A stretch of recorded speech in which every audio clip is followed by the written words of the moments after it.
Olá, meu nome é Fernando Fonseca, eu sou professor universitário de graduação e pós-graduação e também coordenador de conteúdos da módulo Security Solution.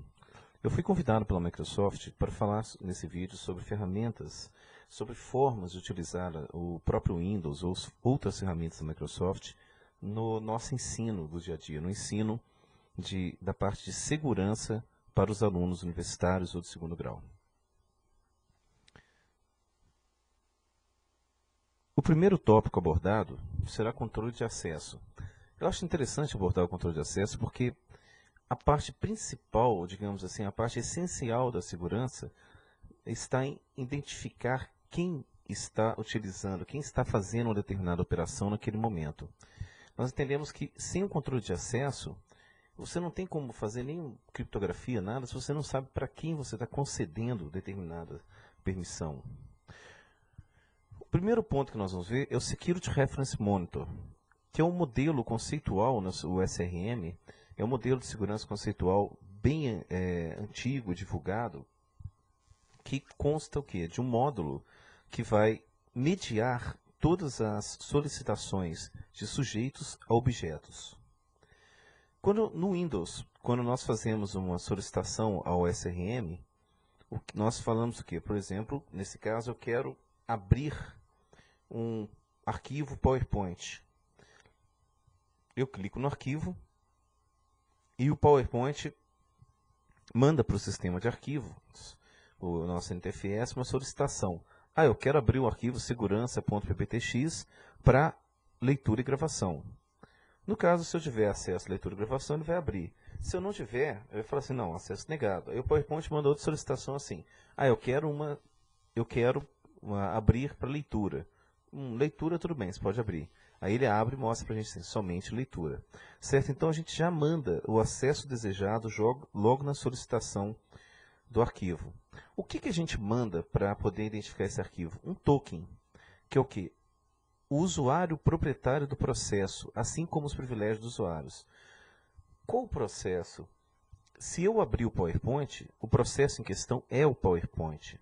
Então eu estou falando assim, o usuário proprietário do processo PowerPoint é o Fernando. Então ele vai verificar se aquele usuário que abriu o PowerPoint tem permissão de abrir aquele arquivo PPT. Ou no caso, se eu estou usando o Windows Explorer, eu tenho um arquivo PPTX, eu dou um duplo clique, o Windows Explorer vai verificar, o Fernando tem acesso a esse arquivo? Tem. Então ele chama o PowerPoint já com as minhas credenciais e fica tudo aberto como Fernando. A gente vai ver que esse token, ele não é simplesmente o usuário em si. Ele identifica o usuário, os grupos aos quais também esse usuário pertence. Então, é como se eu tivesse um grande chaveiro. Eu tenho uma chave lá que é a chave do Fernando, e outra chave que é a chave do grupo gerentes, e uma outra chave que é a chave do grupo administradores. Aí eu vou tentar abrir o arquivo com essa chave de Fernando e falar assim, não, não abre. Tentar abrir com essa chave de gerentes, não abre. Tentar abrir com administradores, opa, aqui abriu. Outra coisa é o descritor de segurança do objeto, que é o Discretionary Access Control List. Ou seja, nesse objeto ele vem com a descrição de todos os quem pode acessá-lo. Por que Access Control List? Eu tenho entradas, que são as Access Control Entries, que formam uma lista. A gente vai ver isso logo a seguir, com um pouco mais de detalhes. Conforme dito anteriormente, o acesso nosso é feito através de um token, que eu comparei com o chaveiro, né? Esse token, você pode verificar, é feito pelo Security ID do usuário e dos grupos ao que a conta pertence, como o exemplo que eu usei, gerentes e administradores. E os privilégios que ele tem, por exemplo, esse usuário especificamente tem o privilégio de fazer shutdown no sistema. Aqui no token, nós encontramos aqui o SID da conta. Aqui um exemplo, né? A gente pode verificar aqui, ó, SID da conta, SID do grupo 1, 2, 3 até N, privilégio 1, 2, 3 até N. O que é um Security ID? É o identificador único de um usuário. Eu estou usando aqui o regedit para mostrar, através do regedit, o que é um SID. Esse número S1521, né, que são os descritores de usuários, e depois vem 341.292.4568, é o Security ID de um determinado usuário. No caso, o meu usuário, que é o usuário Fernando. E a cada grupo ao qual eu pertenço, eu tenho também um Security ID diferente para esses grupos.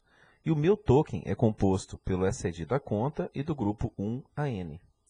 Então, cada vez que eu vou procurar o acesso a um objeto, ele vai verificar lá quem tem a permissão, o SID do grupo 1, 2, 3, 4, 5, 6, N.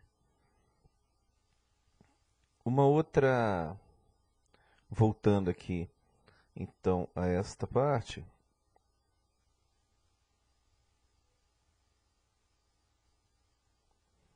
uma outra informação importante em relação ao Security IDs é que o Windows usa os Security Identifiers, né, para identificar usuários, grupos, computadores do Windows. Sim, os computadores também têm SIDs.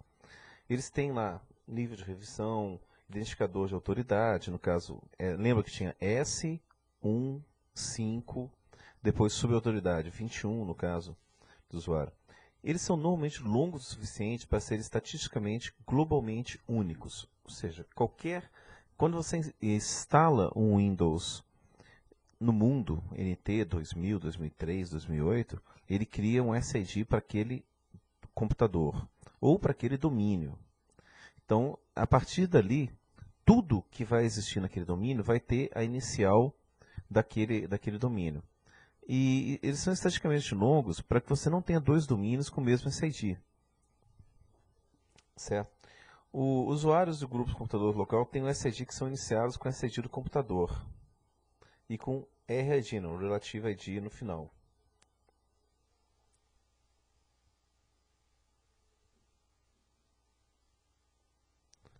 Outra coisa interessante são, do outro lado do Security Reference Monitor, o que nós temos? Descritores de segurança.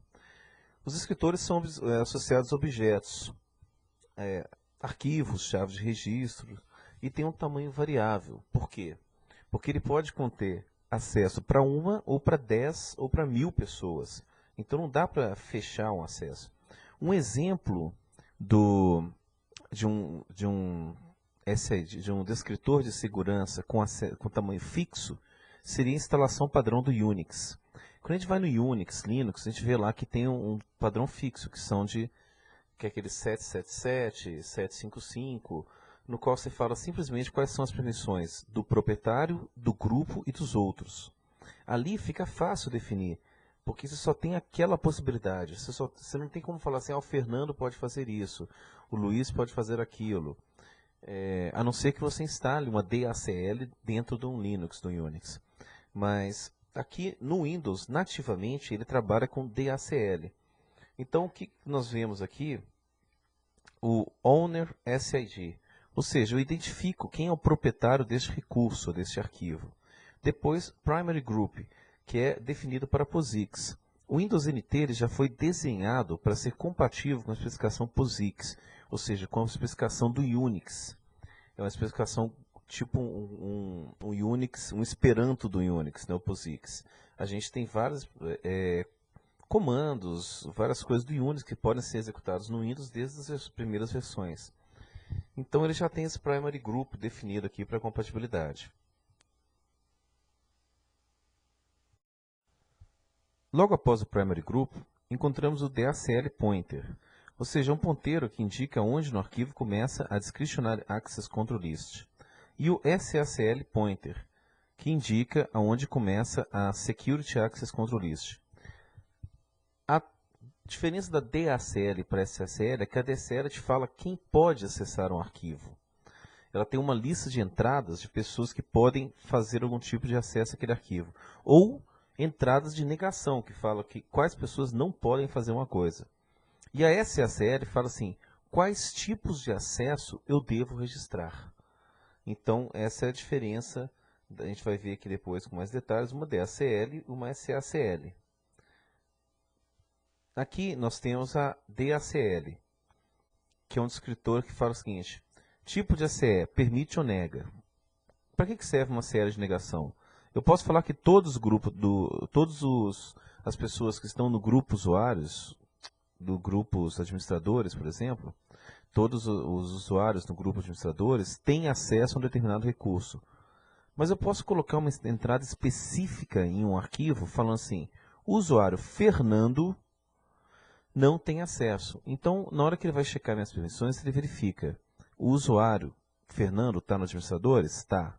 Então ele tem acesso. Mas o usuário Fernando tá, tem uma entrada especificamente falando assim, você não pode. Então é uma entrada de negação. É a mesma coisa quando a pessoa chega no banco e fala assim, qualquer pessoa que tenha um CPF e uma renda pode abrir uma conta no banco. Mas aí lá tem uma entrada falando assim, não, este CPF especificamente não pode abrir uma conta nesse banco. Então é uma série de negação. E a máscara de acesso, que fala assim, o que eu posso fazer? Você tem lá, permite, nega, a quem e o que. Assim, cada ACE, Access Control Entry, é feita dessa forma. E o conjunto de ACEs forma uma DAC. Nessa tela, nós podemos visualizar duas formas de se ler as ACLs. Uma é através do prompt, simplesmente usando o comando CACLS ou ICACLS, que ele vai mostrar ali para mim todas as pessoas e as permissões que tem nessa pasta, ou simplesmente indo na pasta e vendo as propriedades, na parte de segurança. Então, mostrando aqui, por exemplo, pegando um prompt de comando, vou abrir um prompt de comando, levar até a tela de vocês. Aqui eu vejo, simplesmente digito CACLS novos, que é uma pasta que eu tenho no Drive D. Ele vai me mostrar lá quem são os usuários e quais os tipos de acesso que eu tenho. Certo? Qualquer usuário pode ler. Por exemplo, você vê isso na penúltima linha ali, né? Então, a outra forma é eu abrindo a pasta e vendo as propriedades, que é o que normalmente nós fazemos. Já é uma forma um pouco mais comum, né, de se fazer as coisas. Checagem de acesso. ACS de ACL são examinados dessa forma. Tem um SID igual ao SID do token? Ok. Se sim, os bits de acesso coincidem com os bits de acesso desejados, ou seja, aquela máscara de acesso, ok. Trata-se de que tipo de ACE? Negar, então ele retorna Access Denied. Permitir, então Access Allowed. Se chegamos ao final da ACL e ainda existem acessos desejados, retorna Denied. Ou seja, eu quero gravar nesse arquivo PPT, mas eu li a CL e só tinha lá, eu queria gravar e queria ler. Eu não posso gravar sem ler, é claro, sem editar o arquivo. Então eu consegui lá uma entrada que falava, Fernando pode ler. E continuei procurando pela lista uma entrada que falava, Fernando pode gravar. Como eu não encontrei no final lá, ou seja, ainda existem acessos desejados, que é o Fernando pode gravar, ele me retorna negado. Foi o que eu falei no começo, né? Aí cabe ao programa falar assim, olha, você não consegue gravar esse arquivo, quer abrir só para leitura? Aí ele muda o tipo de solicitação e abre só para leitura. Dando um exemplo do PowerPoint, né, por exemplo. Bom, o próximo assunto aqui, demonstrando isso, né, por exemplo, eu tenho lá as permissões Fernando, usuários, terceiros, nenhum, que eu quero, escrita e leitura. O meu objeto, ele tem uma descrição assim, acesso permitido para Fernando, leitura e execução. Ok. Depois ele tem acesso para terceiros, leitura, acesso e leitura. Só que no descritor do Fernando fala que ele está no grupo terceiros. Opa, beleza. Então eu coloco, permito acesso ao Fernando. O próximo aqui mostra um acesso negado. Porque apesar do Fernando, acesso permitido para Fernando, leitura, execução, e acesso permitido para todos de escrita, eu tenho lá um acesso negado a terceiros, que é um grupo meu. Então, ele vai me devolver acesso negado, porque prevalece a negativa. É igual o caso da negativação lá do SPC do Serasa. Não importa se você tem, o que prevalece é a sua negativa. A auditoria, como eu falei com vocês aqui, é você registrar o que acontece com aquele determinado objeto.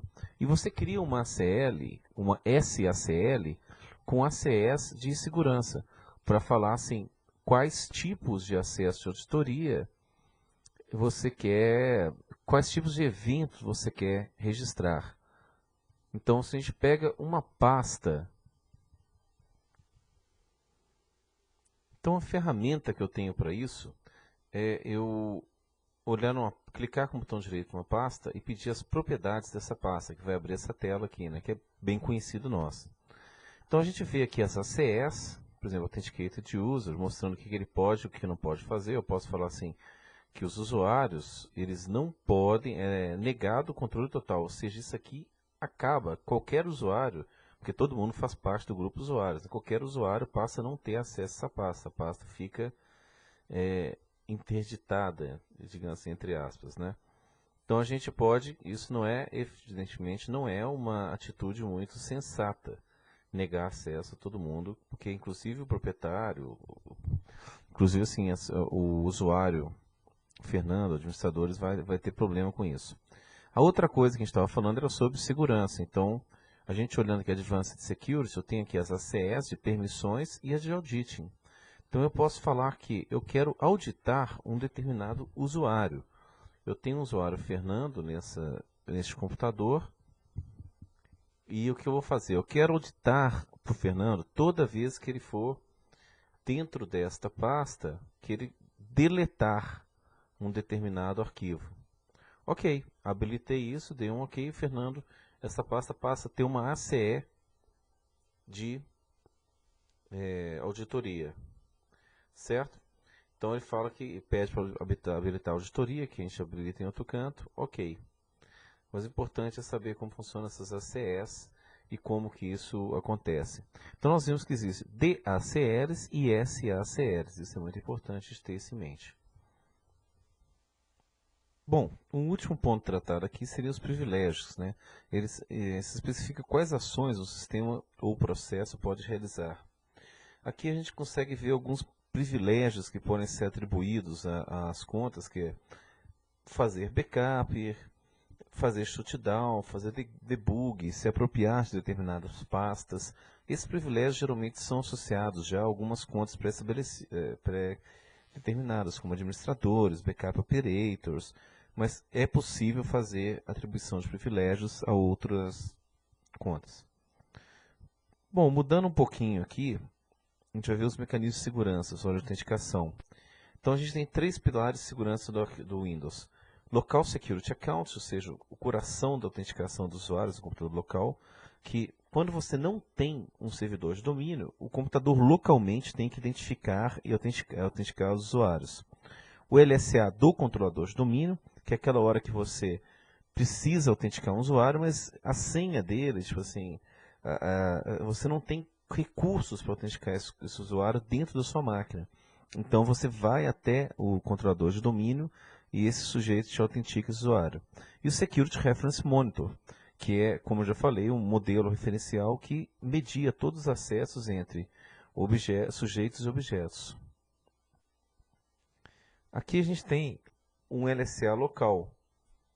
Você vê ali, desculpa, você tem um modelo de LSA aqui, que você tem ali um Inlogon com o MSGina, o MSGina não existe mais na versão do Vista de 2008, mas até o XP 2003 a gente tinha, né, que era a interface gráfica, Graphical Users Network Access, no qual a gente vai lá, a LSA Policy, aí a gente verifica, aquele usuário, ele é um usuário local, então ele vai aqui no LSA Server e verifica as suas políticas e vai lá no SAN, Security Account Manager, né, e vê no banco de dados local se esse usuário está autenticado. Ok. Ele vai no MSVC1 e autentica o sujeito. A outra possibilidade é que esse sujeito seja um usuário de rede. Então ele vai via NetLogon no Active Directory, verifica no banco de dados do Active Directory e através do Kerberos.dll, né, ele verifica via Active Directory e autentica o sujeito, ou não. Para tudo isso existe um log, né, um registro de eventos, que são os eventos de autorização. Então fica aí já criada a diferença, né, de quando eu peço para autorizar um usuário, fica definido aí um usuário localmente, ele vai usar o LSA Server, a SAN, que fica dentro do registro do Windows, ou quando eu peço para autenticar dentro do Active Directory, que ele vai usar o AD através de um serviço de rede NetLogon. E no caso local, ele tem o MSVC, e no caso da rede ele tem também o Kerberos, que é um modelo de autenticação muito interessante, que vai ser alvo de outro vídeo depois de outro estudo.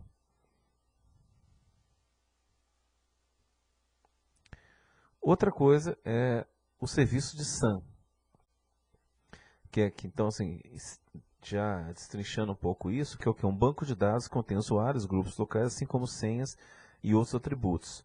Esse banco é guardado sobre a chave HighKey Local Machine SAN. Num vídeo que eu fiz de infraestrutura, eu mostrei que essa chave tem como ser mostrada, né, através do PSExec, que eu dei um exemplo lá, mas normalmente nenhum administrador consegue visualizar o conteúdo dessa chave SAN. Craques de senha atacam os hashes de senha contidos na SAN. Ou seja, a gente não guarda a senha do usuário dentro da Security Account Manager, a gente simplesmente guarda um hash da senha dele. Aí toda vez que você tenta fazer um logon, ele faz o hash da sua tentativa, compara com o hash que está lá e verifica. Opa, esse cara será que é o Fernando? Um hash é o mesmo, pelo menos. Então parece que é. Nós não vamos nos estender agora para um processo de autenticação de rede, porque isso envolve um módulo inteiro de estudo de Kerberos. Mas como nós já vimos, a gente usa o Kerberos DLL e via Kerberos autentica a pessoa no Active Directory. O importante saber aqui da SAN é o quê? O Windows nunca guardou a senha do usuário. Por isso que a gente não consegue ir lá e verificar qual que é a senha. Quando o usuário perde a senha, a gente tem que criar uma nova senha, porque o próprio Windows não sabe a senha. Ele sabe o hash, ou seja, ele sabe um resumo da senha daquele usuário. E, porém, por outro lado, já existem várias ferramentas que quebram esses hashes. Existe, inclusive, uma coisa chamada as Rainbow Tables, que são tabelas, bancos de dados de hashes com senhas na internet. Então, hoje, o usuário, um atacante que tiver acesso físico ao computador, ele consegue, se não achar a própria senha do usuário, uma senha que tem o mesmo hash, o que lhe concede os direitos da mesma forma. É difícil você ter duas palavras que geram o mesmo hash, mas não impossível. Isso é chamado colisão de hash. Mas, de qualquer forma, nós temos um nível de segurança em autenticação local muito baixo.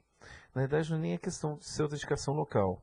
A questão é, quando se vence a segurança física, você de posse de um aparelho, quando você possa fazer um ataque offline, extrair a SAN, ou até mesmo um ataque online, realmente fica difícil garantir a segurança nessas condições. Bom, agradeço então a todos pela companhia nesse vídeo, espero que tenham gostado e com o tempo vamos colocar novos vídeos dentro dessa proposta da área educacional para os professores. Obrigado. Importante ter isso em mente.